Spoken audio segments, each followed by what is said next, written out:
Hello students, how are you? I hope you also fine. আজকে আমরা class 2 elementary mathematics নিয়ে আলোচনা করব। Page number 76।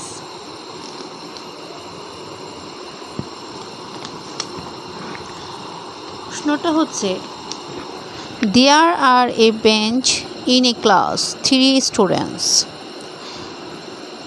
sit in each bench. How many students are there in the class? Solution.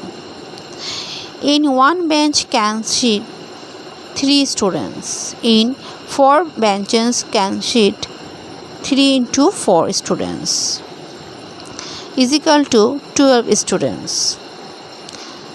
Answer: 12 students are there in the class. 78th page.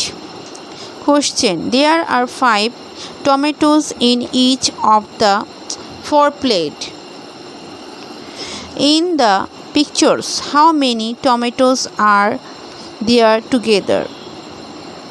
Solution. In one plate there are 5 tomatoes. In 4 plates there are 5 into 4 tomatoes is equal to 20 tomatoes. Answer: 20 tomatoes.